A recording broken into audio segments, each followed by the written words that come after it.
نحمده ونصلي على رسوله الكريم أما بعد فأعوذ بالله من الشيطان الرجيم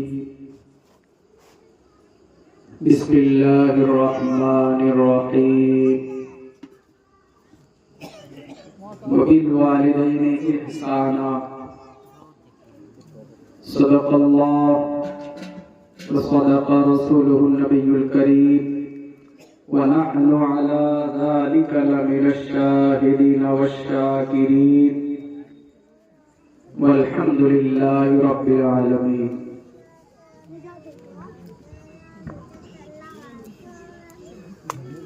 حضرات محترم، آج کا یہ پروگرام شادی کی مناسبت سے رکھا گیا ہے. سب سے پہلے میں دعا کرتا ہوں کہ اللہ تبارک و تعالی اس تقریب سعید کو پائے امید تک پہنچائے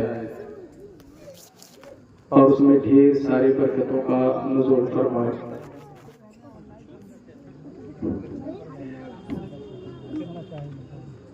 آئیے ہم اور آپ مل کر سب سے پہلے آقا نامدار السلام علیکم مدنی تاجدار دونوں عالم کے مالک و مختار جناب احمد مجتبی محمد مصطفیٰ صلی اللہ علیہ وسلم ماشاءاللہ درود پاک کا نذرانہ عقیدت پیش کر لے. پڑھے باواز بلند اللہم صلی علی سیدنا و مولانا محمد بارک وسلم صلو علیہ وسلم. سلام علیکم یا رسول اللہ. رہنے بابو ٹھیک چل رہا ہے. رہنے چھوڑو ماشاءاللہ. میں نے آیت کریمہ کی تلاوت کرنے کا شرف حاصل کیا. رب تبارک و تعالی ارشاد فرماتا ہے وبالوالدین احسانا، اپنے والدین کے ساتھ احسان والا رویہ اختیار کرو. احسان کیا ہوتا ہے؟ حضرت سید محمود آلوسی رحمۃ اللہ تعالی علیہ صاحب تفسیر روح المعانی بیان فرماتے ہیں کہ کسی کے ساتھ کوئی بھلائی کرے اور پلٹ کر کے دوسرا بھی ویسے ہی بھلائی کرے تو اس کو بدلہ کہتے ہیں. اور اگر سامنے والا اس سے تھوڑا بڑھا کر کے احسان کر دے، تھوڑا بڑھا کر کے اس کے ساتھ بھلائی کرے تو اس کو احسان کہتے ہیں. اللہ رب العزت قرآن مقدس میں ارشاد فرماتا ہے وبالوالدین احسانا، اپنے والدین کے ساتھ احسان والا رویہ اختیار کرو. پتہ چلا کہ والدین نے جو کیا ہے اس سے زیادہ ہم کو کرنا ہے. علماء کرام بیان فرماتے ہیں اب یہی ٹھہر کر کے سوچو کہ تمہارے والدین نے تمہیں پیدا کرنے کے بعد اور اب تک تمہارے ساتھ کیسا رویہ اختیار کیا ہے، وہی رویہ ان کے ساتھ تم اختیار کرو. اسے تھوڑا بڑھا کر کے کرو. یہ تمہارے لیے، تمہارے ماں باپ کے لیے احسان ہوگا. احسان کون کرتا ہے آج؟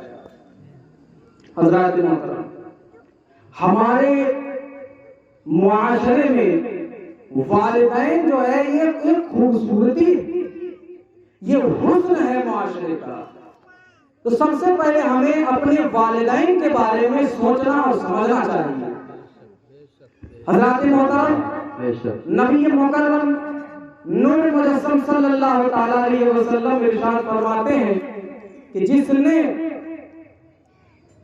اپنے والدین کے ساتھ بھلائی کا کام انجام دیا، اللہ تبارک و تعالی اس کی عمر میں اضافہ فرمائے گا. بے شک حق ہے، عمر میں اضافہ فرمائے گا.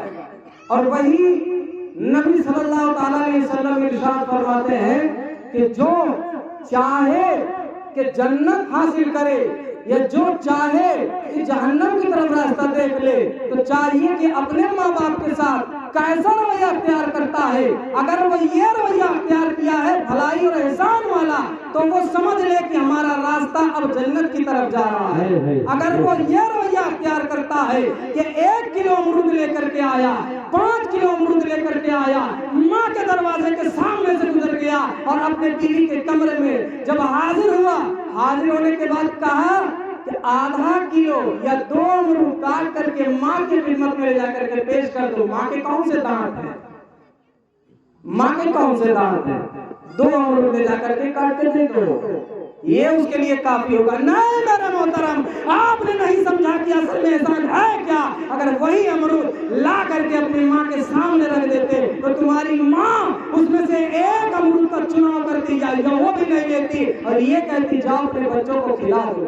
یہ ماں ہے، یہ ماں ہے جس کی سوچ یہ ہوتی ہے کہ میرا بچہ بہتر سے بہتر زندگی گزارے، اور ایک اولاد ہے، ایک لڑکا ہے کہ وہ چاہتا ہے کہ سب سے پہلے اپنی محترمہ کو خوش کرے۔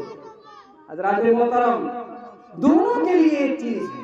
ایک صاحب نے عرض کی یا رسول اللہ صلی اللہ تعالی علیہ وسلم، من احق الناس بحسن صحابتی، کون سب سے زیادہ مستحق ہے اس بات کا کہ سب سے زیادہ اس کے ساتھ بھلائی کا رویہ اختیار کیا ہے؟ نبی مکرم صلی اللہ علیہ وسلم ارشاد فرماتے امو کا، تیری ماں سب سے زیادہ مستحق ہے۔ صحابہ نے کہا یا رسول اللہ ثم من، اس کے بعد کون زیادہ مستحق ہے؟ نبی نے پھر ارشاد فرمایا امو کا، تیری ماں سب سے زیادہ مستحق ہے۔ وہ صحابہ نے پھر عرض کی یا رسول اللہ ثم من، اس کے بعد کون سب سے زیادہ حسن اخلاق اور حسن کردار پیش کیے جانے کا مستحق ہے؟ نبی نے فرمایا امو کا، تیری ماں سب سے زیادہ مستحق ہے۔ 3 بار نبی نے فرمایا سب سے زیادہ تیری ماں اس چیز کے مستحق ہے کہ اس کی خدمت کی جائے۔ پھر صحابہ نے عرض کیا یا رسول اللہ ثم من، تو اب 4تھی بار نبی مکرم صلی اللہ علیہ وسلم نے ارشاد فرمایا ابو کا، 4تھی بار فرمایا تیرا باپ مستحق ہے۔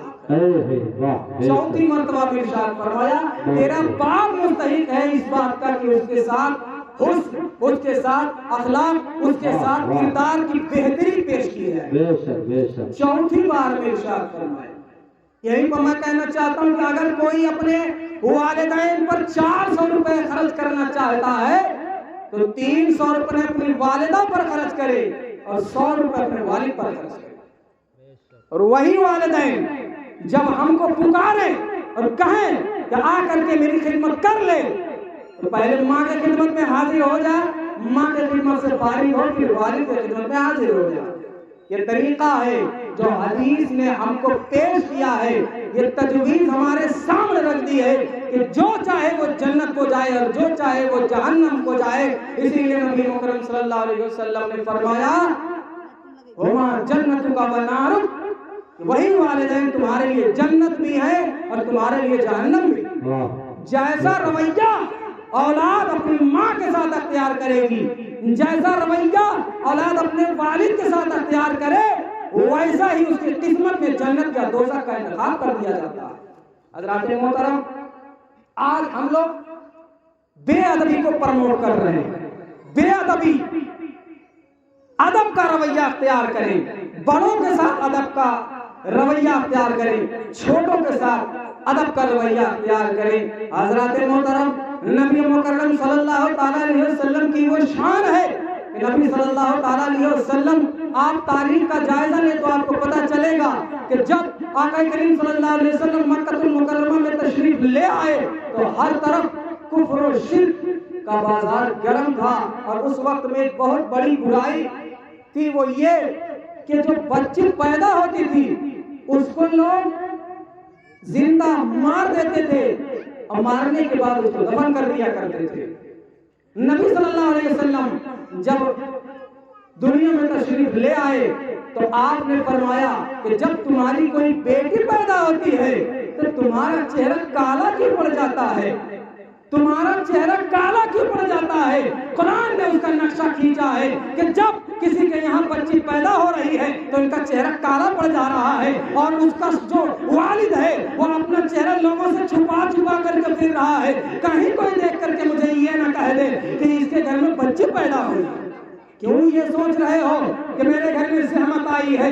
زحمت نہیں آئی ہے بلکہ رحمت آئی ہے۔ نبی مکرم صلی اللہ علیہ وسلم نے ارشاد فرمایا جب کسی کے گھر میں بچی پیدا ہوتی ہے تو وہ رحمت بن کر کے آتی ہے، اور وہی بچی جب کسی کے گھر دلہن بن کر کے جاتی ہے تو اپنے شوہر کے لیے نصف ایمان کی ضمانت بن جاتی ہے، نصف ایمان مکمل کر دیتی ہے جب کسی کے گھر میں کوئی دلہن تشریف لے آتی ہے۔ اور آج بیٹیوں کو جو ادب کرنے کا، بیٹیوں کو جو عزت دینے کا جو رواج آج چلا ہے، وہ 1400-1500 سال پہلے نبی مکرم صلی اللہ تعالیٰ علیہ وسلم نے مکہ المکرمہ کی زمین سے یہ اعلان فرما دیا تھا کہ آپ سے جو بھی بچی دنیا میں پیدا ہوگی اس کو زندہ درگور نہیں کیا جائے گا بلکہ اس کی عزت کی جائے گی، اس کی تعلیم و تربیت کی جائے گی۔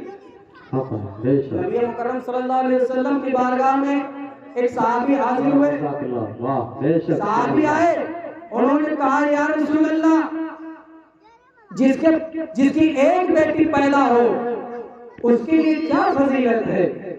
نبی مکرم صلی اللہ علیہ وسلم نے فرمایا من کانت لہو انثی فلم یعدها ولم یہنها ولم یضرب له علیہا یعنی الذکور ادخلہ اللہ الجنہ، یعنی کہ یہ ہے کہ نبی مکرم صلی اللہ علیہ وسلم نے ارشاد فرمایا جس کی ایک بیٹی پیدا ہو اور وہ اس کی توہین نہ کرے، اس کو بیٹا بیٹی ہونے کا فرق نہ کرے، اس کو زندہ درگور نہ کرے اور اس کو اچھی تعلیم و تربیت سے آراستہ کرے، اللہ اس کو جنت میں جگہ نصیب فرما دے گا، جنت میں جگہ عطا فرما دے گا۔ دوسرے صحابی کھڑے ہوئے یا رسول اللہ جس کی 3 بیٹیاں پیدا ہو اس کے لیے کیا فضیلت ہے؟ ہمارے اور آپ کے دماغ میں بھی یہ خیال پیدا ہو سکتا ہے ایک بیٹی کی فضیلت اتنی زیادہ ہے کہ اس کی شادی اچھے سے کر دی جائے، اس کی تعلیم و تربیت کر دی جائے تو اس کے لیے جنت میں جگہ مقدر کر دی جاتی ہے، تو جس کو 2 یا 3 یا 4 بیٹیاں پیدا ہو اس کے لیے کیا فضیلت ہے؟ نبی مکرم صلی اللہ علیہ وسلم نے فرمایا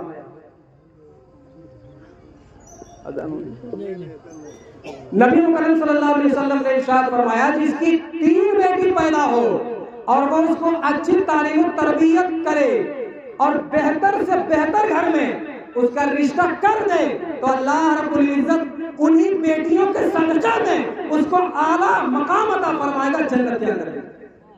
یہ نبی مکرم صلی اللہ علیہ وسلم کی حدیث یہی ہے کہ اپنے اولاد کے ساتھ ہم کو رویہ کیسا اختیار کرنا ہے اور اولاد کو اپنے والدین کے ساتھ کیسا رویہ اختیار کرنا ہے۔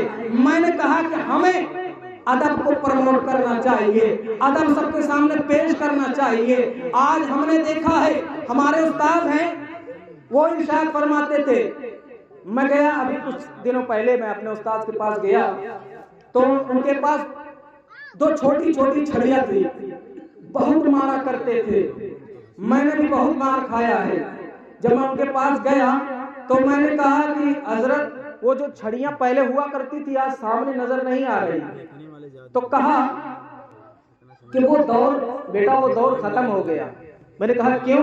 کہا پہلے جب چھڑی گرتی تھی تب بچہ کہتا تھا جو بھی ہو استاد میرے ادب کے لیے مار رہا ہے، لیکن آج جب چھڑی گرتی ہے تو دوسرا بچہ ویڈیو ریکارڈنگ کرتا ہے اور کہتا ہے مارو میں پیش کروں گا جا کر کے۔ حضرات محترم بڑوں کی قدر کیسے کرنی ہے، بڑوں کی عزت کیسے کرنی ہے میں آپ کو بتاتا ہوں۔ ایک بزرگ ہیں حضرت شاہ بقی الدین بن مخلد، وہ ارشاد فرماتے ہیں میں بہت بڑے گھرانے سے تعلق رکھتا تھا، میں امیر زادہ تھا، میرے جیب میں پیسوں کا انبار لگا ہوا ہوتا تھا، لیکن ایک روز میں نے یہ سوچا کہ اس زمانے میں سب سے زیادہ حدیثوں کا جانکار کون ہے، اگر میں جان جاتا تو میں حدیثوں کا درس لینے کے لیے پہنچ جاتا۔ جب معلوم کرنا شروع کیا تو پتہ چلا کہ اس زمانے میں حدیثوں کا جانکار سب سے بڑے جو تھے ان کا نام تھا حضرت امام احمد بن حنبل۔ 4 امام ہیں ان میں سے ایک امام ہے حضرت امام احمد بن حنبل۔ آج مجھ سے پوچھیں گے کہ سب سے زیادہ فقہ کا جانکار کون ہے؟ میں بتاؤں گا، اس لیے کہ یہ میرا شعبہ ہے۔ ڈاکٹر سے آپ پوچھیں گے کہ کینسر کا مریض کا سب سے بڑا ڈاکٹر کون ہے، تو آپ کو وہ ڈاکٹر بتائے گا، بہتر سے بہتر تجویز آپ کے سامنے رکھے گا۔ اسی طریقے سے جب کسی محدث کے بارے میں پوچھا گیا تو کسی عالم نے بتایا، جاؤ امام احمد بن حنبل کے پاس چلے جاؤ، وہ اس وقت کے سب سے بڑے محدث ہیں۔ حضرت شاہ بقی الدین بن مخلد کہتے ہیں کہ میں حضرت امام کے پاس پہنچنے کی کوشش کرنے لگا، میں تیاری میں جٹ گیا۔ تیاری کرنے کے بعد وہ زمانہ تھا کشتیوں سے سفر کرنے کا، میں سمندر کے کنارے پہنچا، میں نے ایک ٹکٹ خریدا۔ ٹکٹ خریدنے کے بعد کشتی پر سوار ہو گیا۔ کچھ دور جب میں چلا تو چلنے کے بعد ایک طوفان اٹھا اور اس طوفان نے اس کشتی کے چیتڑے اڑا دیے، کشتی بکھر گئی، کشتی ٹوٹ گئی۔ کسی طریقے سے ہم نے اپنی جان بچائی۔ جان بچانے کے بعد ایک جزیرے پر جا پہنچے۔ جزیرے پر جب پہنچے کچھ دن وہاں پر ہم نے قیام کیا۔ قیام کرنے کے دوران میں دورانیہ ایسا گزرا کہ جب کھانا ختم ہو گیا تو پتے کھا کھا کر کے ہم نے اپنی زندگی وہاں گزاری۔ اس کے بعد ہم نے دیکھا ایک چھوٹی کشتی آ رہی تھی، ایک چھوٹی کشتی آ رہی تھی۔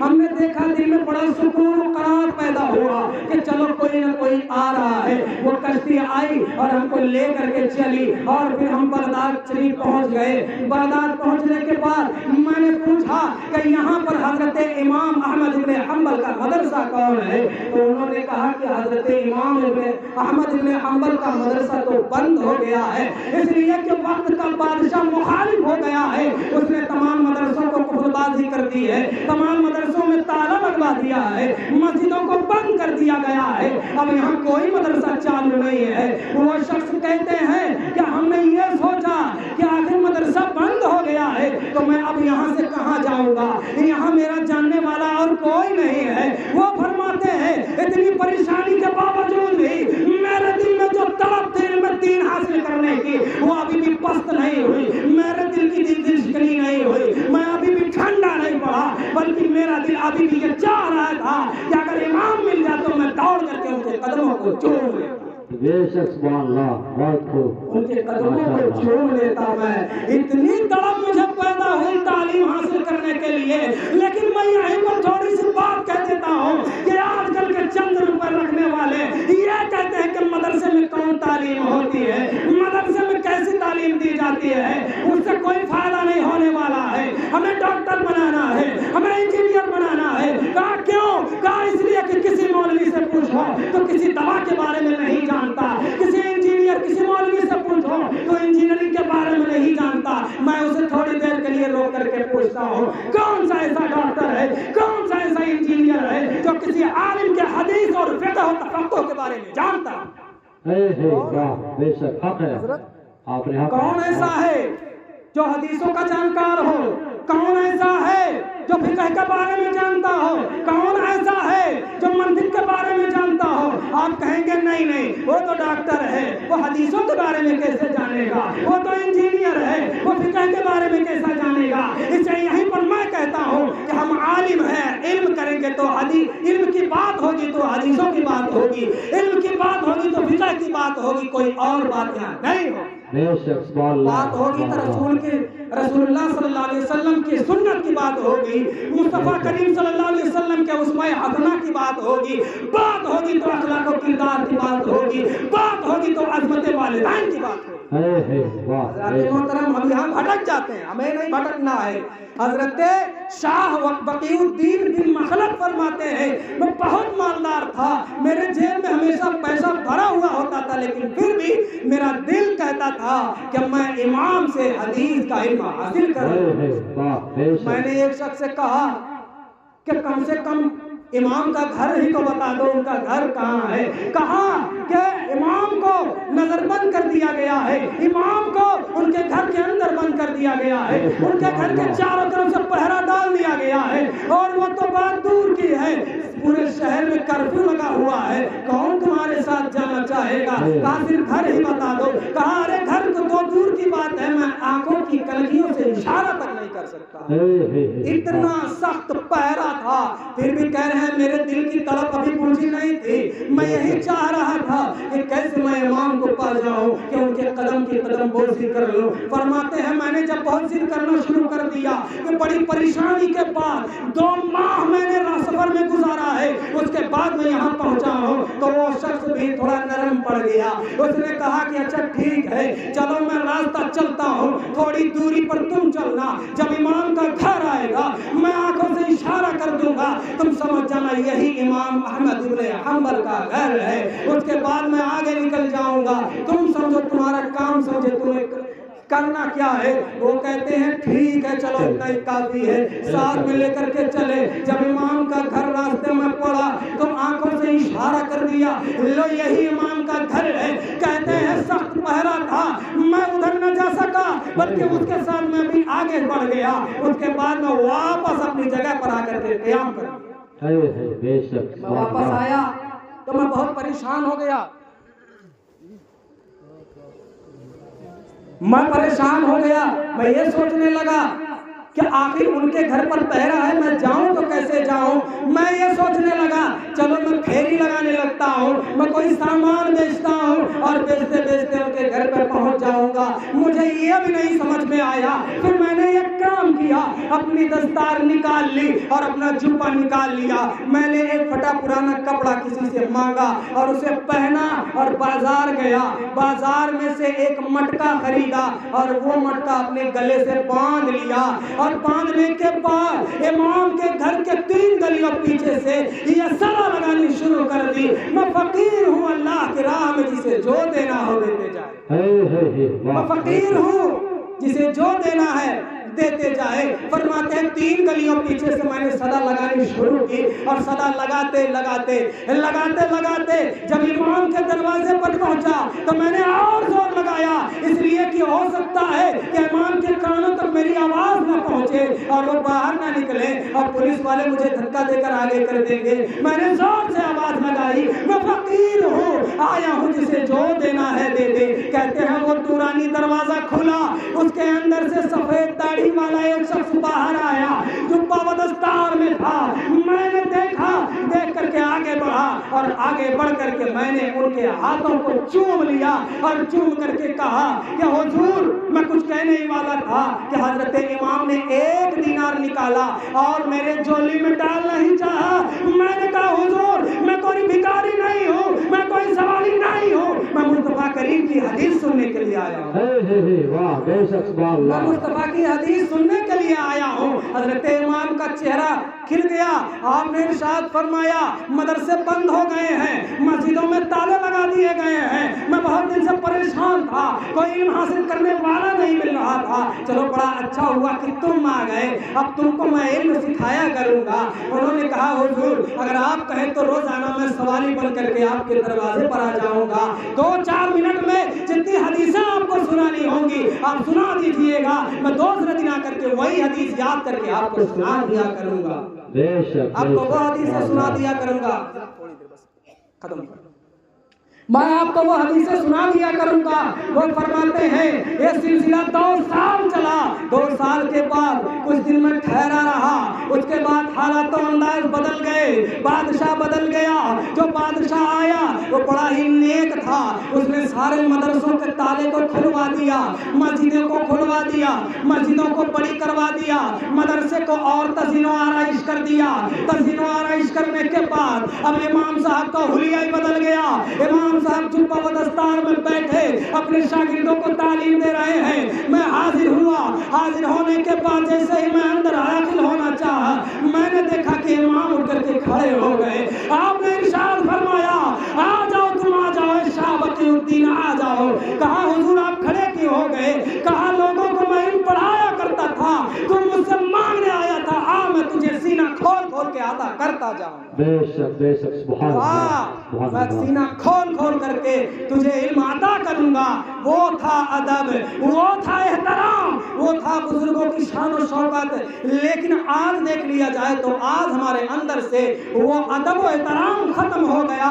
جب بزرگوں کا محترم جو ہمارے بزرگ بڑے بڑے تھے ان ان کا ادب ہمارے سینوں سے نکلتا جا رہا ہے. اور والدین کے بارے میں کہا کہ جب پیر آتا ہے تو پیر کا پاؤں دباتے ہو, پیر کا ہاتھ دباتے ہو, پیر کا سر دباتے ہو. میں کہتا ہوں کہ دنیا میں سب سے بڑا پیر تیرا والد ہے. اگر پیر کا پاؤں دباتا ہے تیرا والد آنسو آ رہا ہے, اس سے بہتر تو یہ تھا کہ پیر کو چھوڑ, اپنے والد کے قدموں میں لپٹ جا اور ان کی خدمت میں لگ جا. یہی تیرے لیے جنت ہے. اگر اس کو نہیں کرتا ہے تو تیرے لیے جہنم ہے.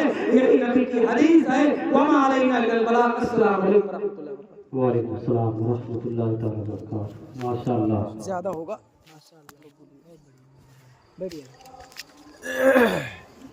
پڑھیے پڑھیے اسی بیٹھیے. ہاں کرسی مبارک بیٹھے. گستاخی معاف ہو حضرت.